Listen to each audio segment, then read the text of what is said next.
মরণের সময় আমার ছেলে যদি আমার কাছে বসে ইয়াসিন ওয়াল কুরআনিল হাকীম ইন্নাকা লামিনাল মুরসালিন আলা সিরাতিম মুস্তাকিম, এটা যদি পড়তে পারে, একটা হাদিসে এসেছে, একটা বর্ণনায় যে সূরা ইয়াসিন যদি কোনো মুমূর্ষ অসুস্থ ব্যক্তির ইন্তেকালের সময় তার কাছে বসে ইয়াসিনটা পড়া হয়, এর ওসিলা করে আমার আল্লাহ মৃত্যুর আযাবটা হালকা করে দিতে পারে। তো ইয়াসিন পড়ার লোক তো ঘরে থাকতে হবে, তবে তো কি গো বাবাজি। আর মরণের সময় আল্লাহর নবী বলেন তোমরা মাইয়িতকে মৃত্যুর আগে তাকে কলেমা শোনাও, কলেমা বলাও। এটা না, ভালো করে কথাটা খেয়াল করুন, একটা কলেমা বলাও, পড়তে চাপ সৃষ্টি করো, প্রেসার ক্রিয়েট করো, আর একটা হলো কলেমা শোনাও। এক শোনানো আর দুটো বলানো দুটো এক। আমি বলছি এখন আপনারা শুনছেন, আর আমি যদি বলি আমি যা বলছি আপনারা তাই বলেন, তাহলে এটা কি হয়? বলানো। আর আমি যেটা বলছি আপনারা বসে বসে শুনছেন, এটার নাম কি? শোনা বা শোনানো। নবী বললেন মরণের সময় কাউকে তুমি কলেমা পড়তে চাপ সৃষ্টি করো না। মরণের সময় তুমি জোরে জোরে মুমূর্ষ ব্যক্তির কাছে বলো লা ইলাহা ইল্লাল্লাহ, লা ইলাহা ইল্লাল্লাহ, লা ইলাহা ইল্লাল্লাহ। এটা শুনে শুনে ওর আমলের মধ্যে একবার যদি ওর জবান থেকে লা ইলাহা ইল্লাল্লাহ বার হয়ে যায়, ওর গুনাহ খাতা মাফ করে আল্লাহ জান্নাত নসিব করবেন। জোরে বলুন সুবহানাল্লাহ। বলো যে যদি ওকে চাপ দিয়ে বলাই, আপনারা তো সমস্যা কিসের? হ্যাঁ সমস্যা আছে। কেন? একটা লোক মৃত্যুর সময় সবকিছু ভুলে যায়, আযাবের, মরণের আযাবের যন্ত্রণায়। ওয়াজাআত সাকরাতুল মাউতি বিল হাক্কি দালিকা মা কুনতা মিনহু তাহিদ। 26 পারা 18 পৃষ্ঠা 5 নম্বর লাইনে সূরা কফ আল্লাহ বলছে ওয়াজাআত সাকরাতুল মাউতি বিল হক, মৃত্যুর যন্ত্রণা, মৃত্যুর কষ্টটা আসবেই আসবে। যে মৃত্যু থেকে তুমি পালানোর চেষ্টা করতে, লুকানোর রাস্তা চেষ্টা করতে, ও মৃত্যু তোমার সামনে আসবে। ওই কষ্টের সময় যদি তোমাকে কেউ বলে লা ইলাহা ইল্লাল্লাহ বলো, লা ইলাহা ইল্লাল্লাহ বলো, ও যদি মৃত্যুর যন্ত্রণায় বেহুশ অবস্থায় কিংবা মৃত্যুর ভয়ে যদি বলে লা ইলাহা ইল্লাল্লাহ বলবো না, তাহলে আর ঈমান ওর থাকলো না। কেউ যদি বলে লা ইলাহা ইল্লাল্লাহ বলবো না, তোর কি করার আছে? ঈমান থাকবে? একটা লোককে বলছে, ইমাম সাহেব বলছে ভাই চলো নামাজ পড়তে যাই, তোমার তো বুড়ো হয়ে গেছে, চুল দাড়ি গোম মাথা থেকে পা পর্যন্ত, এমন কোনো চুল নাই যে তোমার পাকেনি। তো বলছে হুজুর এই আজকে একটু কাল থেকে যাব। এ লোকটা গুনাহগার কিন্তু কাফের বলা যাবে না। যাবে যাবে যাবে। সামনে রমজান আসছে, শাবান মাস, শাবান মাসে একটা আমল বলবো, কথা বলে না। শাবান মাসে নবী সাল্লাল্লাহু আলাইহি ওয়াসাল্লাম কি আমল করতেন একটু শুনে রাখেন 1 মিনিটের মধ্যে, যদি এটা আমার বিষয় নয়। শাবান মাস আসলে আল্লাহর নবীর স্ত্রী আম্মা জানা আয়েশা সিদ্দিকা রাদিয়াল্লাহু তাআলা আনহা তিনি বলছেন 12টি মাসের মধ্যে রমজানের পরে আল্লাহর নবী সাল্লাল্লাহু আলাইহি ওয়াসাল্লাম সবচাইতে বেশি রোজা করতেন শাবানে। সুবহানাল্লাহ পড়েন। এটা হচ্ছে প্রিপারেশন, প্রস্তুতি নেওয়ার মাস। আমরা যখন মাঠে ধান চাষ করি, আপনি গিয়েই ধান ছেড়ে দেন, তাই তো নাকি? হ্যাঁ, মাঠে গিয়ে ধান ফেলে দেন। মাঠ তৈরি করতে হয় কি হয় না? জমি চষে ভালো করে মইটই দিয়ে মাঠ রেডি করে ভালো একদম পরিবেশে সুন্দর পানি টানি হয়ে তারপরে ধান চাষ করেন। আল্লাহর নবী শাবান মাস আসলে একদম ফুল প্রিপারেশন নিয়ে নিতেন। বেশি বেশি বেশি, যত বেশি। আমরা তো একটা করি, কেউ আবার দুটো করে, কেউ 3টে করেন, বলে সবে বরাতের রোজা। দূর পাগলা, এটা শাবান মাসের রোজা, খ্যাপা কথা করে। 3টি রোজা অনেকে করেন, আলহামদুলিল্লাহ ভালো। কি গো, কিন্তু আল্লাহর নবী সাল্লাল্লাহু আলাইহি ওয়াসাল্লামের আমল ছিল তিনি শাবান মাসের অধিক দিনগুলি রোজা করতেন। ইনশাআল্লাহ সামনে এখনো যে দিনগুলো বাকি আছে, হয়তো আজকে একটা করলেন, আবার 2 দিন পরে একটা, মোটামুটি যতদিন পারা যায় রমজানের আগে বেশি রোজা শাবানে করব ইনশাআল্লাহ। বলেন রমজান মাসে তাই করি না, শাবান মাস সব বলে লাভ নাই। কি বুঝলেন? তো রমজান মাসে একটা লোককে বলছে ভাই রোজা করছিস? বলে কার বলছিস? তোর বলছি। কি বললি? রোজা? ছাগল কথা করে। যার ঘরে ভাত নাই ও রোজা করবে? আমার ভাতের অভাব আছে? আমার ভাতের অভাব আছে? আমার ভাত কত কুকুর ছাগল গরু খেয়ে মানুষ হচ্ছে, ও আমার রোজা। ইমামে আজম আবু হানিফা আলাইহি রহমাত তার মাসআলা হলো, যদি কেউ রমজান মাসের রোজা সম্পর্কে এরূপ কমেন্টস মন্তব্য করে, যার বাড়িতে ভাত নাই সে রোজা করবে, আমার পয়সার অভাব নাই আমি কেন রোজা করতে যাব, আমি কেন না খেয়ে শুকিয়ে দড়ি হব, ও লোকটা সঙ্গে সঙ্গে লা ইলাহা ইল্লাল্লাহ বলার পরেই এই কথাটা যখন বলেছে, ও লা ইলাহা ইল্লাল্লাহর সঙ্গে নাফরমানি করলো, ও ব্যক্তি কাফের হয়ে গেল। এই অবস্থায় বিনা তাওবায় মারা গেলে ওর জানাজাইটুকু হারাম। রমজান মাসে এরকম লোক কথা বলে কি বলে না? বলে কি বলে না? তো একটা লোক নামাজ পড়তে যাচ্ছে না, বলছে আমার ভুল হয়ে গেছে। আর একজন বলছে হাঁস মাথা নিচু করে পুকুরের তলা থেকে মাছ পায়, অন্যান্য শামুক পায়, তুই মাথা নিচু করে কি পাবি রে? হ্যাঁ, নামাজ পড়ে কেউ বড় লোক হয়েছে? নামাজ পড়ে আজ পর্যন্ত কেউ কিছু জীবনে উন্নতি করতে পেরেছে? বরং যারা নামাজ পড়ে তারা বিপদে পড়ে। আমি নামাজ না পড়লে কি, আমি খুব ভালো আছি, আমার ঈমান ঠিক আছে। আরে তোর ঈমান নেই তো ঠিক আছে কি করে? মান তারাকা সালাতা মুতাআম্মিদান ফাকাদ কাফারা, যে ব্যক্তি ইচ্ছা করে নামাজ তরক করলো, আল্লাহর সঙ্গে কুফরি করলো, আল্লাহর সঙ্গে নাফরমানি করলো, ও কুফরির মতো পাপ করে বসলো। আর যদি কেউ বলে নামাজ পড়ে কি লাভ আছে, নামাজ পড়ে তোরা পড়, তোদের আল্লাহ তোরা বুঝে না, আমার ওসব পড়ার দরকার নাই, আমি সময় হলে ভেবে দেখবো, ও পুরো পাকা কাফের, একদম আল্লাহর সঙ্গে কুফরি করলো। কথা মনে থাকবে ইনশাআল্লাহ। পড়তে না পারা একটা জিনিস, ভুল স্বীকার করে আল্লাহর কাছে তওবা করা এক জিনিস, আর নামাজ নিয়ে ঠাট্টা বিদ্রূপ করা আরেক জিনিস। একটা লোক তার ছেলেকে মাদ্রাসা দিয়েছে, বলছে ভাই আমার বড় ছেলেটা তো লেখাপড়া হলো না, মাধ্যমিক পাশ করে এমনি অন্য কাজ করছে, আমার এই মেজো ছেলেটা মাদ্রাসায় দিয়েছি। মানে পয়সাওয়ালা লোক তো, ওরা একটু আলেম ওলামা দেখলে ঘৃণা করে, যাদের প্রচুর পয়সা, মাদ্রাসা দেশ। এই খয়ের আলীর ছেলে, সেই জলিলের ছেলে, সেই শামসুদ্দিনের ছেলে, ও তো মাদ্রাসা পড়ে কি ঘোড়ার ডিম কি ঘাস কেটেছে, তুমি কি করবে দেখা যাবে। মাদ্রাসায় পড়ে আলেম হাফেজ কি হবে? ও 5,000 টাকা মসজিদ আর 4,000 টাকায় মাদ্রাসা, কোনো কাজ আছে? এই কথাটা বলা মানে আপনি আলেমদের অপমান করলেন। আর আলেমরাই হচ্ছে সবচাইতে জাতির সেরা। জোরে বলুন সুবহানাল্লাহ, জোরে বলুন না সুবহানাল্লাহ। আল্লাহর কসম, আলেম যদি সমাজ থেকে শূন্য হয়, হালাল কোনটা হারাম কোনটা চিৎকার করে কেউ বলবে না। আপনার বাপ আর মায়ের বিয়ের সময় এই 4 টাকার মৌলবি বিয়ে পড়িয়েছিল বলে আমি আব্দুল্লাহ জুবায়ের হালাল জাদা, আমার বাপ মার বিয়ে না হলে আমি হতাম কি হয়ে যেতাম? পিজ্জাদা, হারাম জাদা। কি হতাম জোরে বলুন? হারাম জাদা। আমার মৃত্যুর পরে, আমার বাপের মৃত্যুর পরে, আপনার মৃত্যুর পরে আলেম যতদিন থাকবে ততদিন গোসল দেবে, জানাজার নামাজ পড়বে, দোয়া পর্যন্ত করবে।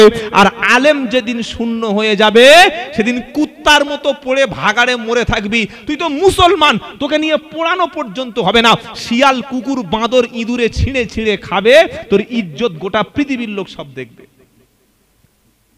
আলেম শূন্য হওয়া মানে ইসলাম শেষ হয়ে যাওয়া।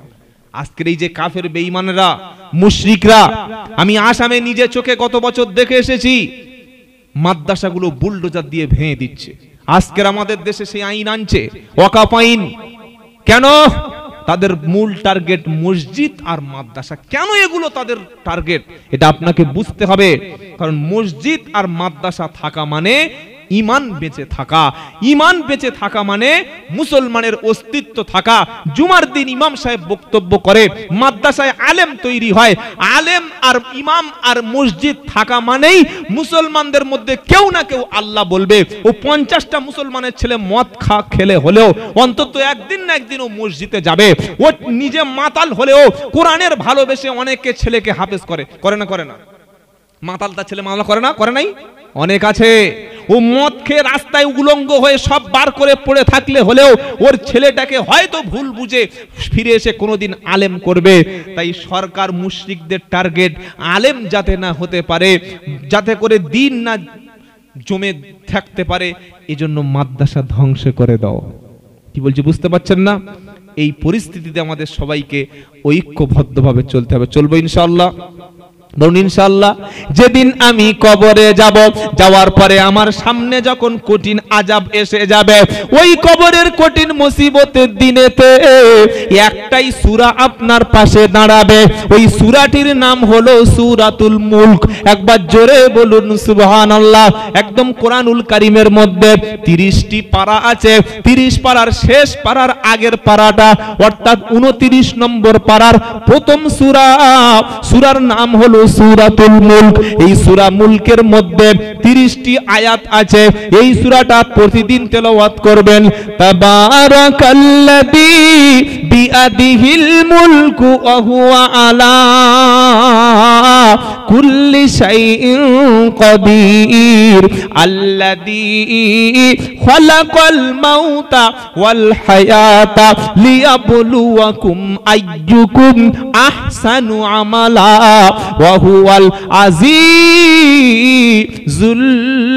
গফুর। সুবহানাল্লাহ পড়েন। বাদুড়িয়ার মুসলমানেরা এই সূরাটি পড়তে আলেম যারা আছে জিজ্ঞাসা করুন, খুব বেশি সময় লাগলে 5 থেকে 7 মিনিট বা 10 মিনিট সময় লাগবে। সূরার নাম বলেছি মুলক। সকলে একসঙ্গে বলুন, কি বললাম? জোরে বলুন, মুলক।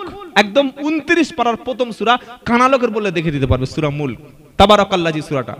এই সূরাটি যে ব্যক্তি প্রতিদিন আমল করবে, আপনি কবরে গেলে, আমি তো বলে দিয়েছি ইমাম সাহেব বড় জোর আপনাকে কবরে নামবে, মুখটা কিবলার দিকে ঘুরিয়ে দেবে, ফি সাবিলিল্লাহ ওয়া আলা মিল্লাতি রাসূলিল্লাহ, এই কথাটা বলা পর্যন্ত ইমাম সাহেব কবরে থাকবে। এবার যখন পায়ের দিক থেকে মাথার দিক থেকে দুজন উঠে আসবে, পুরো কবরটা অন্ধকার হয়ে যাবে, ভিতরে কোনো আলো নাই, ভিতরে কোনো বাতাস নাই, ভিতরে কোনো পানি নাই, ভিতরে কোনো দুনিয়ারও কোনো সুখ শান্তি নাই, শুধু দেখবেন অন্ধকার অন্ধকার। ভাববেন বাচ্চা কোথায় গেল, বিবিটা কোথায় গেল, জমিটা কোথায় গেল, চাকরিটা কোথায় গেল, যে দোকানে বসে বসে বসে নামাজ কাজা করে দিয়েছিলাম, যে বিবির জন্য এত ইনকাম করেছিলাম, ওই বিবি তো আমার কবরে থাকলো না, যে ছেলের জন্য এত পরিশ্রম করলাম, ওই ছেলে তো আমার কবর পর্যন্ত আসলো না, একটা আলো পর্যন্ত দিল না।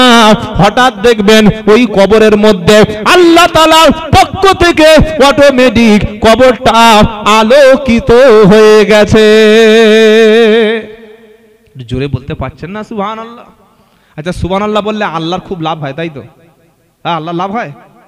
কার জন্য আমরা সুবহানাল্লাহ বলি? নিজেদের লাভ। তো শুনেছি পাগলে হলো নাকি নিজের লাভ বোঝে, ভালো বোঝে, আমরা বুঝতে পারছি না বাঙালিরা। একবার সুবহানাল্লাহ বলবেন, জান্নাতে আপনার জন্য একটা সুন্দর গাছ তৈরি করে দেওয়া হবে। 2-3 জন বলুন, আর বাদ বাকি বলার দরকার নেই, আপনারা খুব চালাক লোক। কি গো বাবাজিরা, আল্লাহ ভাইরা, হঠাৎ দেখছে কবরের মধ্যে আলো, বলে কি আলো দিয়েছে দেখতো, হ্যালোজেন ফ্যালোজেন মেরে দিয়েছে না, এই সমস্ত ডিপ ডিপ ডিপ করে লাইট মেরে দিয়েছে, যা মাল মেরেছে চোখ 2 দিনে যাবে। কি বুঝলেন? মাশাআল্লাহ খুব সাজিয়েছেন, এসব বলে লাভ নাই, আবার বললে পয়সা যদি না দেয়, তাই তো নাকি? উমাল আমি না, কি গো, এমনও রেকর্ড আছে 6000 টাকা তেল পুড়িয়ে 1500 টাকা দিয়েছে, কিচ্ছু বলি নাই। কি বুঝলেন? আবার মাঝে মাঝে 20,000ও কেউ দেয়, 25ও দেয়, 5ও দেয়, দেবে। এটা তো আমার ব্যবসা না, এটা আমার ব্যবসা নাকি? কথা বলছে না? ব্যবসায়ী বক্তা কিন্তু আমি নই, আল্লাহি, আল্লাহর কসম করে বলছি, শপথ করে বলছি। কে দিল না দিল ওটা তার ব্যাপার, কোনো রকমের ডাল ভাত খেয়ে চলে গেলে হলো। যেখানে মানুষ কোরআনের জন্য ডাকে সেখানেই পৌঁছে যাই, আলহামদুলিল্লাহ। আমি তবলিগ দেখি না, ফুরপুরা দেখি না, আজানগাছি দেখলি না, বসিরহাট পীর সাহেব, ওসব আমি দেখি না। যে মুসলমান, আয় আমার, তুই বুকে আয়, তুই আমার ভাই, কলেমা পড়েছো, তুমি আমার ভাই, বুকের সঙ্গে মিলে নেবো। তবলিগ জামাত আউট আউট আউট, ফুরপুরা চলে যা চলে যা, আহলে হাদিস বেরো বেরো, ওসব ফিতনা করার দিন শেষ। আজকের একটা তবলিগ জামাতের মসজিদে যদি কেউ একটা বোম মারে, কেউ 2টো তবলিগ জামাতের মুসলমানকে দাড়ি ধরে টানে, আমি ফুরপুরার মেজে হুজুরের মুরিদ, আমি হাত তালি দেবো, শালা ঠিক আছে ঠিক আছে। আর কালকে যখন আমাকে ভ্যাবলা হল্টে ফেলে বসিরহাট ব্রিজে যখন দাড়ি ধরে টেনে যখন রাস্তায় দাড়ি ছিড়বে, তখন তবলিগ জামাতের লোকেরা কি বলবে? হাত তালি দেবে না? দেবে কি দেবে না? এই যে ওয়াকফ বিলটা পাস করছে জেপিসিতে, জয়েন্ট পার্লামেন্ট কমিটিতে পাস হয়ে গেছে, অবিলম্বে পাস হবে। ওরা দেখবে তবলিগের মসজিদ, ফুরপুরার মসজিদ, আজানগাছির মসজিদ, বেরেলির মসজিদ, বসিরহাট পীর সাহেবের ভক্তের মসজিদ, এসব দেখবে? খালি দেখবে আজান হচ্ছে তালামার, কি বলবে না? কুম্ভ মেলা উত্তরপ্রদেশে চলছে, সাধুরা 42,000 মসজিদ ভাঙবে বলে, ওই সাম্প্রদায়িক, সব হিন্দু না, সব হিন্দু ভালো হলে খারাপ হলে আপনি তো বাস করতে পারবেন না, কি গো? হ্যাঁ, আমাদের হিন্দুরা তো আমাদের প্রোটেকশন দিয়ে রাখছে, তারাই তো আমাদের ভাইয়ের মতো ব্যবহার করে। সব হিন্দু যদি খারাপ হয়, আপনি একদিনও ভারতবর্ষে থাকতে পারবেন না। বলছি বুঝতে পারছেন না? হ্যাঁ, তো এই 42,000 মসজিদ ভাঙবে বলে সাধুরা তারা শপথ করেছিল, ওত নিয়েছিল যে আমরা 42,000 মসজিদ ভাঙবো। ও তো তবলিগ মসজিদ, ফুরফুরা মসজিদ দেখবে না, আজানগাছির মসজিদ দেখবে না, চিস্তিয়া, কাদরিয়া, হানাফি, দেওবন্দি ওসব দেখবে না, মুসলমানের মসজিদ ঝাঁপ মেরে দাও।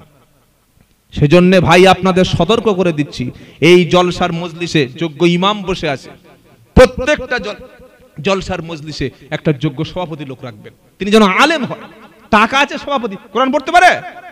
কোরআন যে পড়তে পারে না, আলেম না, তাকে সভাপতি কেন করে দিয়েছেন? 30 বছর জলসা হচ্ছে, দাড়ি চাচা মাল সামনে সভাপতি, আর আলেম কোরআনের আয়াত ভুল পড়ে যাচ্ছে, ধরতে পারছে না, হাদিস ভুল পড়ছে, ধরে যাচ্ছে না, আন্দাজে জাল হাদিস বর্ণনা করে দিচ্ছে, সুবহানাল্লাহ বলে চলে যাচ্ছে, ঈমান নষ্ট হয়ে যাবে। জলসা দেবেন, এলাকার সম্মানিত আলেম ইমাম সাহেব যারা, 500 টাকা করে ইমাম সাহেবকে দেবেন, কি হয়েছে? আমরা ইমামদের হাতে টাকা দিই না, হুজুর আসলে 20,000 টাকা, পা ডলছে আর 20,000 টাকা গুনে দিচ্ছে। মসজিদের ইমাম সাহেব জলসা দিন 500 টাকা দিলে আপনি ফকির হয়ে যাবেন? অধিকাংশ কমিটি এই কাজটা করে। সারা লোকটা সন্ধ্যা সকাল থেকে বাচ্চাদের অনুষ্ঠান করে করে রাত 12টা বেজে গেল, ঢোলে পড়ে যাচ্ছে বুড়ো মানুষ, হুজুর যাবে না, আখেরি মোনাজাত করে তাবারক খেয়ে যাবে। হুজুরের হাতে 20,000 টাকা, আরেকটা পীর সাহেবের 30,000 টাকা, আরেকটা ভাজা মৌলবীর 15,000 টাকা দিল, আর নিজের ইমাম সাহেবটার হাতে 500 টাকা দিলে খুব ফকির হয়ে যাবেন? এই হাওড়ায় আমতায় গত বছর রমজানের শেষে একটা প্রোগ্রামে গিয়েছিলাম, আমার দেখি সেখানে 8,000 টাকা দিয়েছে না 10,000 টাকা। আমি দেখলাম ইমাম সাহেবটা খুব মানে মনটা খারাপ হয়ে গেল। টাকাটা ইমাম সাহেবের হাতে দিয়ে বলছে হুজুর টাকাটা দিয়ে দিন। কত বড় বেইনসাফ এই কমিটি মসজিদে, চিন্তা করুন মানুষের। ইমাম সাহেবের হাতে টাকা দিয়ে বলছে হুজুরের টাকা দিন। আচ্ছা বলুন, আপনার সকাল থেকে খাওয়া নাই, আর আপনার হাতে বিরিয়ানিতে যদি বলে বিরিয়ানিটা বিতরণ করো, আপনার কষ্ট হবে না? হবে না? আমি বললাম ভাই 500 টাকা রাখুন। বলছে না না রাখুন, এটা আমার পক্ষ থেকে হাদিয়া দিচ্ছি। আমরা মানুষের প্রতি ইনসাফ করি না। 3 লাখ টাকার বিয়েতে খরচ করেছে, ইমাম সাহেব 500 টাকা দেয় নাই। হয় কি হয় না? ও হুজুর আসরের সময় দেখা করবো, তুই আসরের নামাজ মসজিদে পড়বি? তুই তো জীবনে মুতে পানি নিস, তুই মসজিদে যাবি কি করে? 3 লাখ টাকা মেয়ের বিয়ে, মসজিদে 500 টাকা দেয় নাই। কুরবানির গরু এনেছে 60,000 টাকা, গরু সিং দেখলে মানুষের মাথা ঘুরে একদম চোখ হলুদ হয়ে যাবে। 60,000 টাকার গরু, হুজুর আমার গরুটা আগে হবে বলে ছুরি এনে হুজুর ওই বড় গরু ফেলতে গিয়ে ঘাম কেটে গেছে, জবাই করে হাঁপিয়ে হাঁপিয়ে ছুরিটা নিয়ে ভাই চলে যাচ্ছি, টাকাটা ইনসাফ দিয়ে দে, 300 টাকা 200 টাকা দিয়ে। হুজুর আমি একটু ব্যস্ত আছি। শালা 30,000 টাকার গরু কিনেছিস, ব্যস্ত নিয়ে 200 টাকা দিয়ে ফকির হয়ে যাবি? এই বেইনসাফ লোক সমাজে করে না করে না করে না করে না?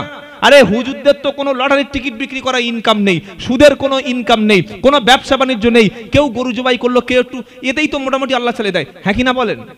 অনেকে মনে করছে তো আমাদের ভালোই বাঁশ দিচ্ছে না। ভাই যেটা ইনসাফ সেটাই বলছি। আপনি লাখ লাখ টাকা খরচ করলেন অন্যদিকে, আর আপনার ইমামকে ঠকালেন, এটা ঠিক হলো না ভাই। সূরা মুলক যারা তেলাওয়াত করেছে, হঠাৎ দেখবে কবরের মধ্যে আলো হয়ে যাবে। জোরে বলুন সুবহানাল্লাহ।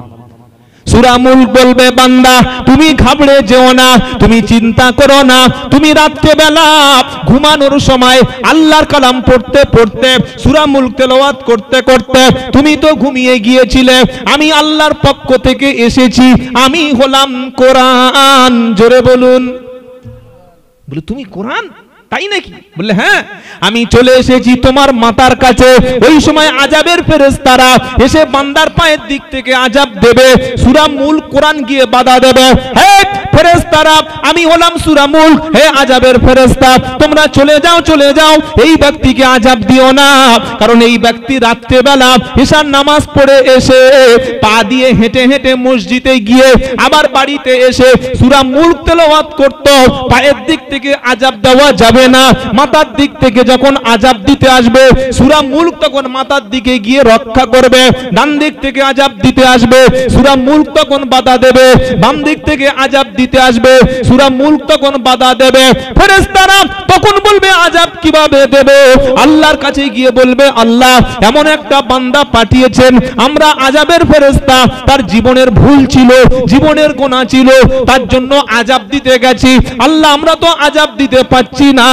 ওই সময় বলবে কে বাধা দিচ্ছে, নামটা বলো।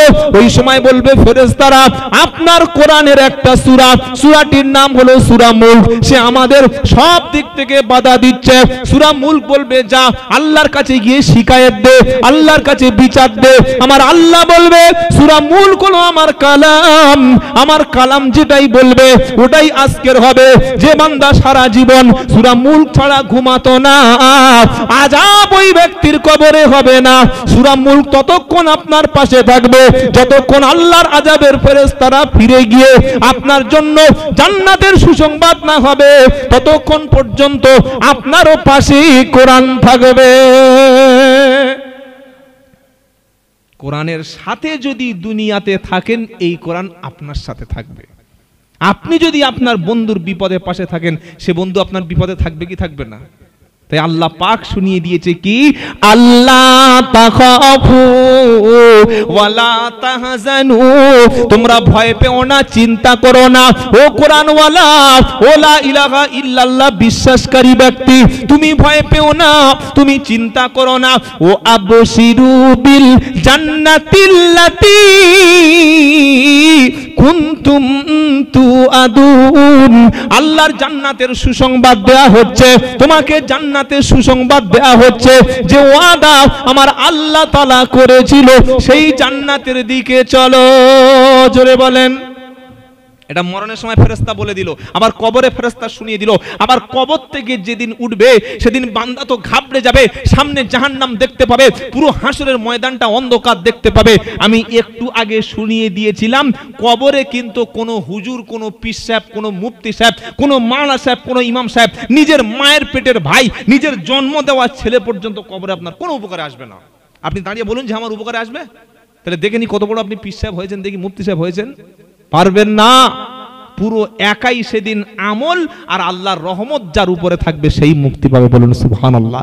কবর থেকে বান্দা যেদিন উঠবে সেদিন আদম নবী বলবে নাফসি নাফসি, মুসা নবী বলবে নাফসি নাফসি, ঈসা নবী বলবে নাফসি নাফসি, দাউদ নবী বলবে নাফসি নাফসি, সুলাইমান নবী বলবে নাফসি নাফসি, ইদ্রিস নবী বলবে নাফসি নাফসি, সুলাইমান নবী বলবে নাফসি নাফসি, ইউসুফ বলবে নাফসি নাফসি, ইয়াকুব বলবে নাফসি নাফসি। সব নবী বলবে আমার কি হবে, আমার কি হবে। একমাত্র আমার আপনার হাবিব বিশ্ব নবী জনাবে মুহাম্মাদুর রাসূলুল্লাহ সাল্লাল্লাহু আলাইহি সাল্লাম, তিনি খালি একটাই কথা বলবে, ইয়া হাবলি উম্মতি, ইয়া হাবলি উম্মতি, আয় আল্লাহ আমার উম্মতের কি হবে। আমার আল্লাহ বলবে হাবিব আপনার উম্মত যারা, আপনি তাদেরকে চিনে নিন। নবী উম্মত চিনবেন কিভাবে? উম্মতের চেহারায় আল্লাহর পক্ষ থেকে নূর চমকাতে থাকবে। জোরে বলবেন না সুবহানাল্লাহ।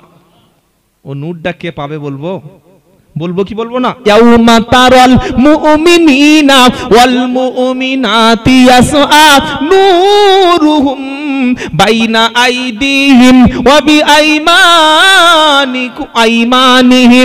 বুশরাকুমুল ইয়াউমা জান্নাতুন তাজরি মিন তাহতিহাল আনহার।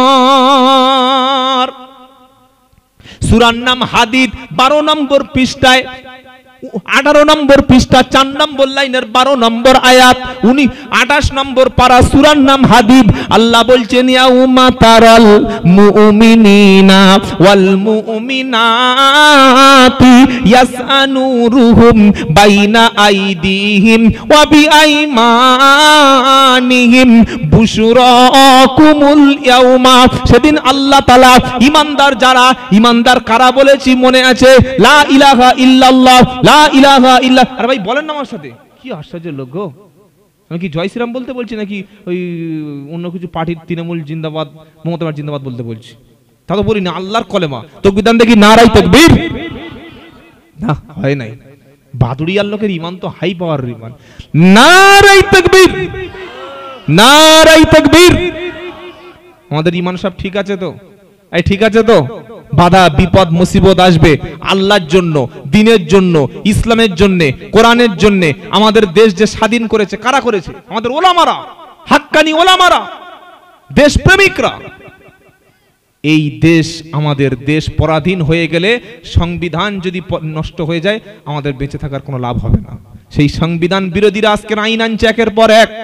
তাই জীবন দিয়ে হলেও দেশ রক্ষা করব, ইমান ইসলাম রক্ষা করব। বলুন ইনশাআল্লাহ, জোরে বলেন ইনশাআল্লাহ।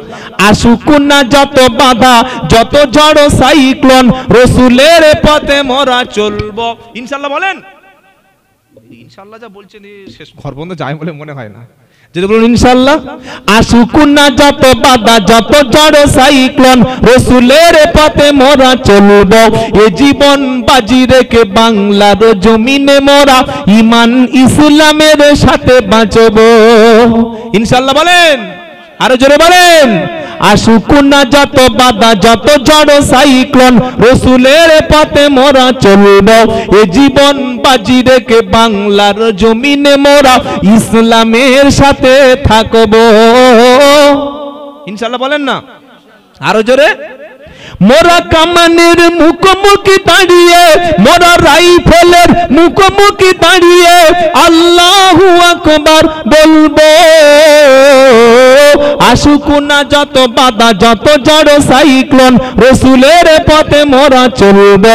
এ জীবন বাজি রেখে বাংলার জমিনে মোরা দ্বীনের উপরে থাকবো। নারায়ে তাকবীর, নারায়ে তাকবীর। সাহাবাদের মতো ঈমান আমাদের থাকবে তো ইনশাআল্লাহ।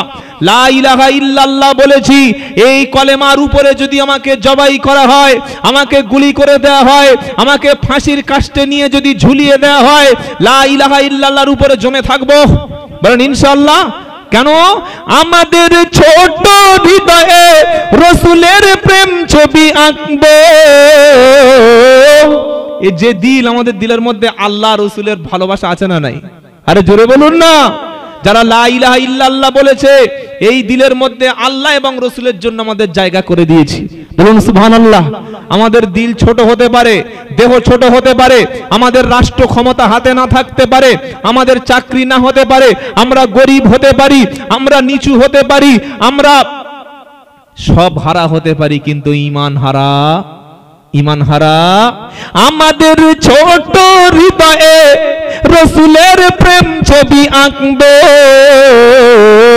আসুক না যত বাধা, যত ঝড় সাইক্লোন, রাসূলের পথে মোরা চলবো। ইনশাআল্লাহ বলেন, চলবো ইনশাআল্লাহ। আসুক না যত বাধা, যত ঝড় সাইক্লোন, রাসূলের পথে মোরা চলবো, চলবো ইনশাআল্লাহ। আসুক না যত বাধা, যত ঝড় সাইক্লোন, রাসূলের পথে মোরা চলবো। এ জীবন বাজি রেখে বাংলার জমিনে মোরা ইসলামের উপরে থাকবো। মোরা রাইফেলের মুখোমুখি দাঁড়িয়ে, মোরা কামানের মুখোমুখি দাঁড়িয়ে আল্লাহু আকবার বলবো। তাকবীর, তাকবীর। মোরা কামানের মুখোমুখি দাঁড়িয়ে, মোরা রাইফেলের মুখোমুখি দাঁড়িয়ে আল্লাহু আকবার বলবো। আসুক না যত বাধা, যত ঝড় সাইক্লোন, রাসূলের পথে মোরা চলবো। লা ইলাহা, লা ইলাহা ইল্লাল্লাহ, লা ইলাহা ইল্লাল্লাহ মুহাম্মাদুর। নূর কারা পাবে কিয়ামতের দিন? আল্লাহ বলছে, ইয়াউমা তারাল মুমিনিনা ওয়াল মুমিনাতি ইয়াসআনুরুহুম বাইনা আইদিহিম ওয়া বিআইমানিহিম বুশরাকুমুল ইয়াউমা জান্নাহ। ঈমানদার যারা, লা ইলাহা ইল্লাল্লাহ বিশ্বাস করেছে যারা, তাদের সামনে থেকে নূর আসবে, পিছন থেকে নূর আসবে, ডান দিক থেকে বাম দিক থেকে। আমাদের মতো ঈমানওয়ালা কলেমাওয়ালা ব্যক্তিদের আল্লাহ হাসরের ময়দানে সেদিন নূর দেবে। আর এই নূর দেখে আমার আল্লাহ সেদিন ঈমান বান্দাদের জান্নাতি ঘোষণা করবে। জোরে বলো সুবহানাল্লাহ। সমস্ত নবীরা সেদিন বলবে নাফসি। সেদিন আপনারও পাশে কেউ থাকবে না, কোন হুজুর সাহেব, কোন মুফতি সাহেব, কেউ আপনার উপকারে আসবে না। সেদিন বিশ্ব নবী হাসরের ময়দানে সেজদায় পড়ে আপনার জন্য কাঁদবে। আমার আল্লাহ বলবে হাবিব তুমি মাথাটা তোলো। সারা জীবন তুমি পেটে কাপড় বেঁধেছো, 3 দিন 4 দিন তোমার খাওয়া হয় নাই।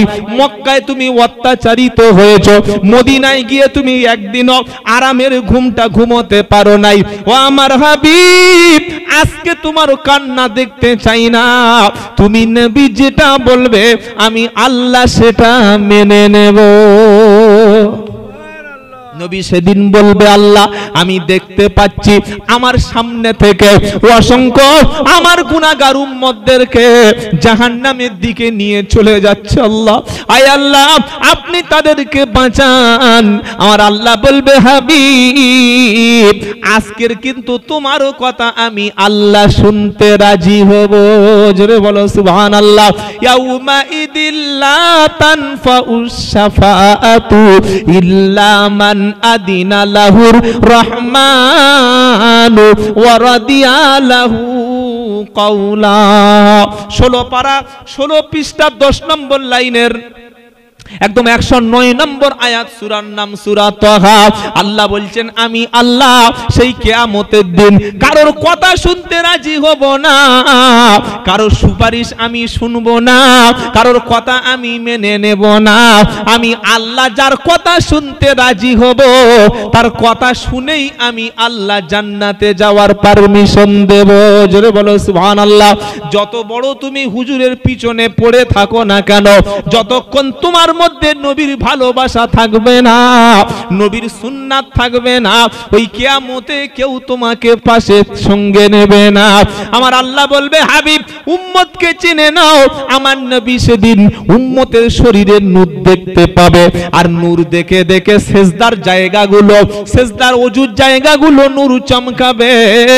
আমার বিশ্ব নবী উম্মতকে সেদিন ধরে ধরে আল্লাহর জান্নাতে নিয়ে যাবে। জোরে বলো সুবহানাল্লাহ। আবার কিছু ব্যক্তি আছে যাদের এখনো সামান্য পরিমাণ ঈমান ছিল, কিন্তু দুনিয়ায় ভুল করেছে, দুনিয়ায় অপরাধ করেছে, তার জন্য আযাবের শাস্তি হচ্ছিল। আমার আল্লাহর হাবিব বলবে রব্বানা এখনো কিছু উম্মত আছে যাদের মধ্যে ঈমান কম, কিন্তু আযাবের কারণে জাহান্নামে বন্দী আছে।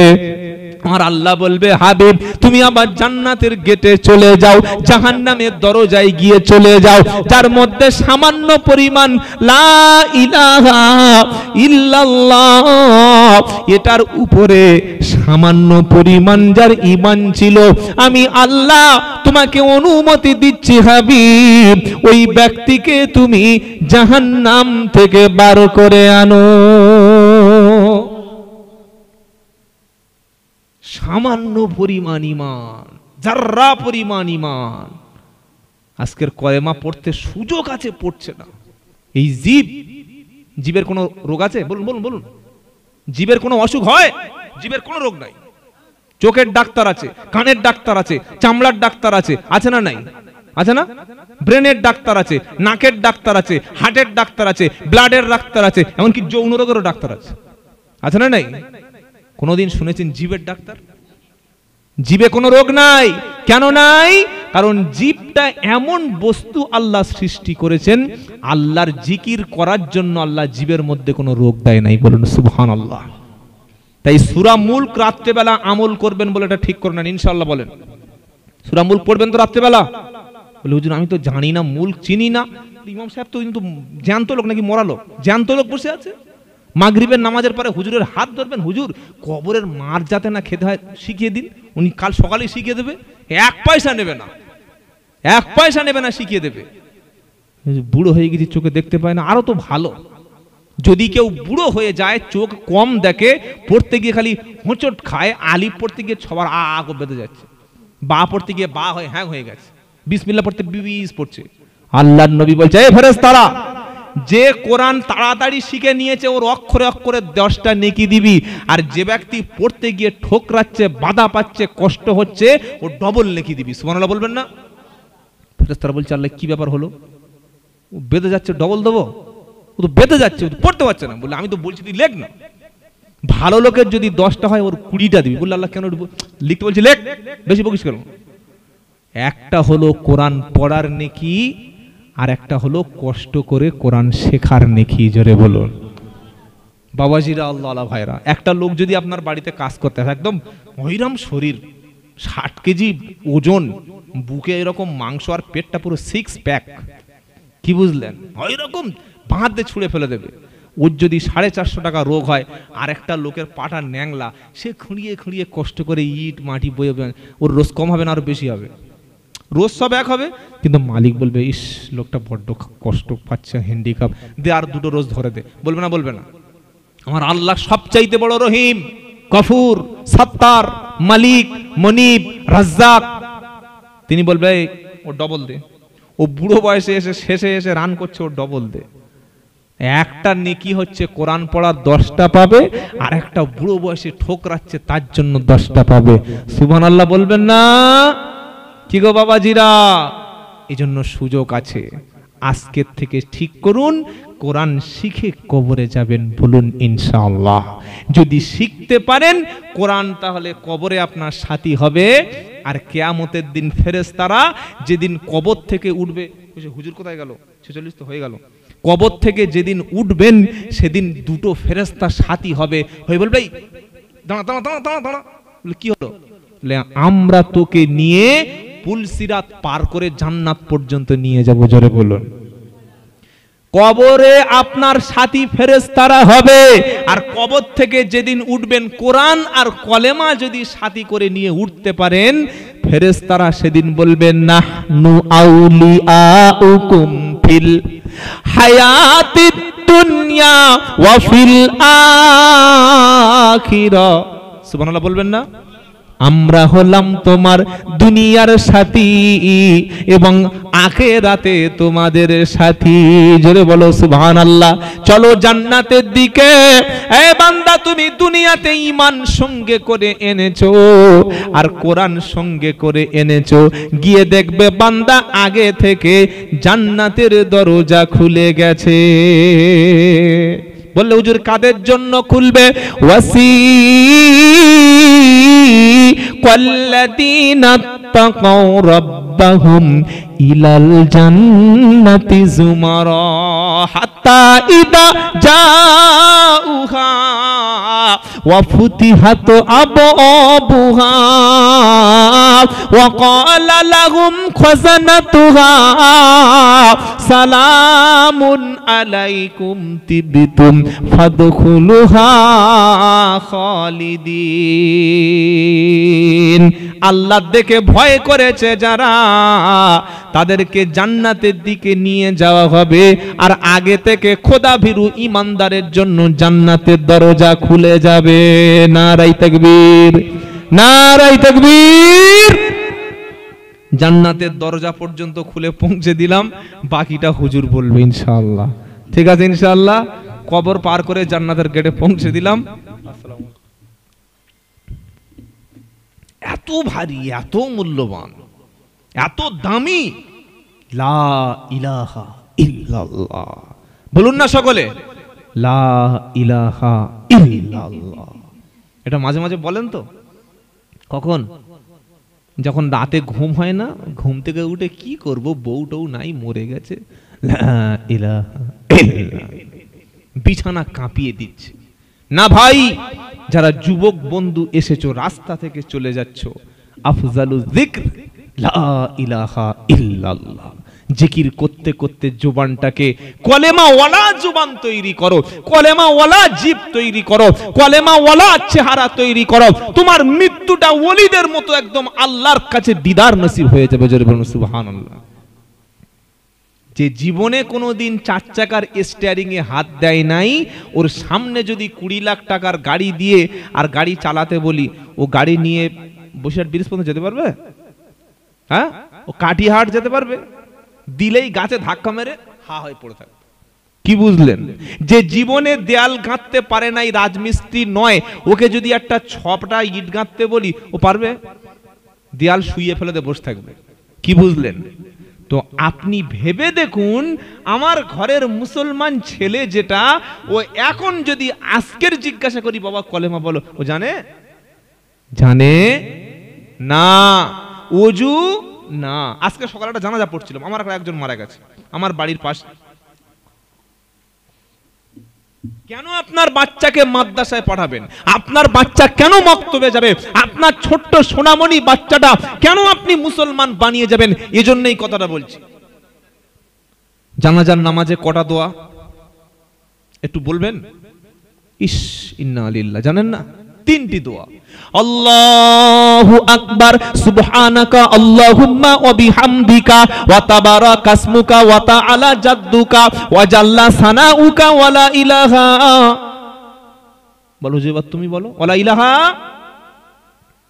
অবস্থা দেখুন ইমাম সাহেব, কি হবে? ওয়া লা ইলাহা গায়রুক। এটা বলার পরে আল্লাহু আকবার, তারপরে দরুদ শরীফ পড়া হয়ে গেল। এবার আল্লাহু আকবার বলার পরে আরেকটা দোয়া আছে। ও মুসলমানেরা, আজও পর্যন্ত যত জানাজার নামাজ হয়, একটু জানাজার নামাজে লক্ষ্য করবেন, অধিকাংশ মানুষের এই দোয়াটা জানা নাই। আল্লাহু আকবার 3 বার হলো, এবার আল্লাহু আকবার বলবে, বলার পরে একটা দোয়া পড়বে, আল্লাহুম্মা গফিরলি হাইয়িনা ওয়া মাইয়িতিনা ওয়া শাহিদিনা ওয়া গায়িবিনা ওয়া সাগীরিনা ওয়া কাবীরিনা ওয়া যাকারিনা ওয়া উনসানা। এই দোয়াটা পড়ে, এই দোয়াটা পুরো কমপ্লিট করা হয়ে গেল। এবার বলবে আল্লাহু আকবার। তাকবীর হলো 4টে, জানাজার নামাজ 4 তাকবীরে পড়তে হয়। ডান দিকে আসসালামু আলাইকুম ওয়া রাহমাতুল্লাহ, বাম দিকে আসসালামু আলাইকুম ওয়া রাহমাতুল্লাহ। এই 4টে দোয়া পড়তে হয়। 2টি দোয়া মুখস্থ আছে, 3 নম্বর দোয়াটা মুখস্থ নাই। এরকম মুসলমান আমাদের সমাজে সংখ্যা কম না বেশি? জোরে বলুন, বলুন। ছুটে তো খানা খেতে চলে গেছি, গরু মারা খানা, 40-এর খানা। যদি জিজ্ঞাসা করে বাবা জানাজা তো আমার বাপের খানা খেতে এসছো, তো কোন দোয়াটা পড়ে জানাজার নামাজ পড়েছিলে, তখন খানাটা পায়খানা হয়ে যাবে। এই লজ্জাটা শুধু সমাজের না, এই লজ্জাটা আমার মতো আলেম মৌলবীর লজ্জা। কারণ আমি আপনাকে শেখাতে ব্যর্থ হয়েছি ভাই, আমি আপনাকে বোঝাতে ব্যর্থ হয়েছি। আমি মনে করেছি ওযু করে মাথায় টুপি দিয়ে আল্লাহু আকবার, জানাজার নামাজ পড়ে ইমাম সাহেব পড়াচ্ছে আল্লাহু আকবার বলছে, ও হাত তুলছে। জানাজার নামাজে হাত তুলতে হয় না ঈদের নামাজে হাত তুলতে হয়? কথা বলে না? কোন নামাজে হাত তোলে তাকবীর বলে বলে? ঈদের নামাজে। ঈদের নামাজ বছরে 2 বার পড়ি, তাকবীর বলার সময় হাত তুলতে হয়। আর এ জানাজার নামাজ পড়ে হাত তুলছে, তার মানে জানাজার নামাজ পড়তে গিয়ে ঈদের নামাজ পড়ে বসে আস। আর যে মক্তব ছোট ছোট বাচ্চারা পড়ে না, আমি চলে যাওয়ার পর ওদেরকে ডেকে জিজ্ঞাসা করুন, যে ছেলেটা কোরআন শরীফ শিখে গেছে, ও আপনাকে শুইয়ে রেখে জানাজা পড়ে দিতে পারে, আপনাকে এখানে বসিয়ে জানাজা পড়ে দিতে পারে, এই ক্ষমতা ওর আছে। ও 4টে তাকবীরের মাঝখানে কি দোয়া পুরো বলে দিতে পারে। আমি মরে যাব, মরার পরে আমার গোসলটা কেউ দেওয়ার লোক নাই। আমি একটা মরণ বাড়ি গিয়ে দেখলাম, লোকটা মরেছে সকাল 11টা আর গোসল দিচ্ছে রাত 10:30। মরে পুরো শুকনো মাছের মতো কাঠ হয়ে গেছে। আর যে নাপাকগুলো বার হয়েছিল ওগুলো কি হয়েছে? ওগুলো জমে পুরো ক্ষয়ের হয়ে গেছে, পিচ হয়ে গেছে। কি বলছি বুঝতে পারছেন না? আরে মরণের সময় তো পেশাব পায়খানা বার হবে। সকাল 11টায় যদি আমার মৃত্যু হয়, আমি এমন ছেলে কেন জন্ম দিতে পারলাম না? আমার ছেলেটা আমি কেন মক্তবে পড়ালাম না? আমার ছেলেটাকে ইমাম সাহেবের কাছে কেন কোরআন শরীফ শিখালাম না? যদি আমি শিক্ষা দিতে পারতাম, আমার ছেলে মরণের পরে মুখটা কিবলার দিকে করে দিত, পাটা দক্ষিণ দিকে করে দিত, মাথাটা উত্তর দিকে করে দিত, আমার কাপড়টা খুলে নিয়ে সাদা কাপড় ঢেকে আমার ছেলেই তো আমার গোসল দেবে। ছেলে যখন গোসল দেবে, ওই গোসলটা অরিজিনাল গোসল। বাইরের লোক, মরা লোক গোসল দেওয়ার সময় তোমার ভালো করে নোংরা ধুইবে? একবার করে পানি দিয়ে হাত দিচ্ছে, দেখছে বস করে পিছন থেকে মাল বার হচ্ছে, বলে তাড়াতাড়ি ছেড়ে দে, এর যা গন্ধ এখানে দাঁড়ানো যায় না। মুখে 4 ফেত্তা কাপড় বেঁধে যেই হাত দিচ্ছে বস করে বার হয়ে যাচ্ছে। তা আবার সেই 5টার সময় গোসল হচ্ছে, মরেছে সকাল 11টায়। এটা লজ্জা। এই অপমান জিল্লাতির সঙ্গে যদি মৃত্যু না বরণ করতে চান, আমি আব্দুল্লাহ জুবায়ের বলছি, আপনার ছেলেকে হাফেজ আলেম অত বেশি না হোক, মিনিমাম কোরআনটা জেনে আসুক, মিনিমাম নামাজটা শিখে আসুক, মিনিমাম দিন ইসলামটা শিখে নেন। যদি শেখানোর শপথ নিতে পারেন, যদি শেখানোর টেন্ডেন্সি তৈরি হয়, যদি শেখানোর মতো মানসিকতা তৈরি করতে পারেন, তাহলে ইনশাআল্লাহ আপনার ছেলে মরণের সময় আপনার পাশে বসে কলেমাটা পড়িয়ে দিতে পারবে। জোরে বলুন সুবহানাল্লাহ। বাপ মরে যাচ্ছে, ছেলেগুলো সব খেঁড়াখেঁড়ি করছে, কে কত জমি নেবে, কে কত জায়গা নেবে, ক্যাশ বাক্সের চাবি নিয়ে টানাটানি করছে, কে চাবিটা খুলে মাল বার করবে। তখন মা কাঁদছে, ও বাবা তোর বাপটা যাচ্ছে, ইমাম সাহেবের ডাক। গিয়ে দেখছি ইমাম সাহেব ঘরে শনিবার চলে গেছে, ছুটির জীবন নামাজ পড়ে ঘরে যায় না, তো কে এখন ইমাম সাহেবের কাছে মরা লোকের কাছে বসে কে কোরআন পড়বে? দেখেছে 6টা মেয়ের, আর মেয়েদের যা পড়া সর্বনাশ। আউযু বিল্লাহি মিনাশ শাইতানির রাজিম, আলাম তারা কাইফা ফালা রাব্বুকা বিআসহাবিল ফিল। যারা আলেম আছে এক্ষুনি জেগে জিজ্ঞাসা করুন, ভুল হলে আমার কানটা ওয়ান ক্যামেরায় ভালো করে কেটে নেবেন। এই কোরআন পড়লে উল্টে গুনাহ হবে। কোরআন পড়তে হয় কোরআনের মতো, কোনো জায়গায় টান দিতে হয় একালিপ, কোনো জায়গায় চারালিপ, কোনো জায়গায় গুন্না, কোনো জায়গায় ইজহার, কোনো জায়গায় ইখফা, কোনো জায়গায় থামতে হয়, কোনো জায়গায় ছাড়তে হয়, কোনো জায়গায় শিন, কোনো জায়গায় সিন, কোনো জায়গায় সা, কোনো জায়গায় সোয়াব। এগুলো শিখে তবে পড়তে হয়। মরালোক বলছে আর পড়িস না, চুপ কর চুপ কর চুপ কর, খুব হয়েছে, বাড়ি যা বাড়ি যা বাড়ি যা। এই জিল্লাতি থেকে বাঁচতে চাইলে ঘরে আলেম না তৈরি করতে পারেন, অন্তত আলেমের ছাত্র তৈরি করুন, মুক্তি পাবেন। বলুন ইনশাআল্লাহ।